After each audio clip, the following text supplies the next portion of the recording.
মাননীয় স্পিকার, আমি মাননীয় জ্বালানি মন্ত্রীর বক্তব্য মনোযোগ দিয়েই শুনলাম। উনি সঠিক বলেছেন মাননীয় স্পিকার, গত 15 বছরে আসলে কোনো রকম জ্বালানির অনুসন্ধান হয় নাই, বাপেক্সকে শক্তিশালী করাও হয়নি। কিন্তু মাননীয় স্পিকার, সুখবরও আছে। তিতাস গ্যাস ক্ষেত্রের 11 কিলোমিটার এলাকায় 9টি স্থানে 27টা কূপ আছে। এর মধ্যে 22টা কূপ থেকে গ্যাস উৎপাদন হচ্ছে।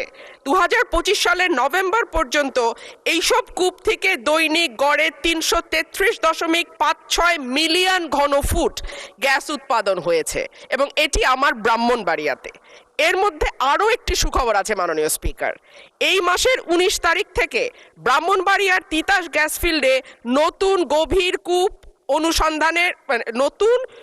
অনুসন্ধান কূপ খনন শুরু হয়েছে, যা থেকে দৈনিক 15 মিলিয়ন ঘনফুট গ্যাস জাতীয় গ্রিডে যুক্ত হবে বলে আশা করা যাচ্ছে।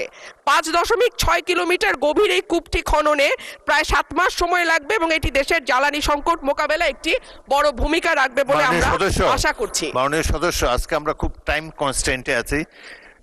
মাননীয় স্পিকার, আপনি মন্ত্রী তো বলেছেন যে উনি চেষ্টা করবেন আরো গ্যাসের রিজার্ভ আরো বাড়াবেন, এবং যদি আরো বাড়ে তাহলে সফল হলেই আপনার ওখানে। মাননীয় স্পিকার, একটা কথা তাহলে একটু মন্ত্রী মহোদয়কে আমি স্মরণ করিয়ে দেই। আমি একটি প্রশ্নের মাধ্যমে যখন গ্যাসের কথা তুলেছিলাম, আমাদের মাননীয় জ্বালানি মন্ত্রী আমাকে আশ্বস্ত করেছিলেন যে ঠিক আছে, আপাতত যদি হাউস হোল্ডে আমরা নাও দিতে পারি, আমাদের আশুগঞ্জের যে সার কারখানা আছে সেখানে গ্যাসের সংযোগের অভাবে কারখানাটি বন্ধ হয়ে গেছে।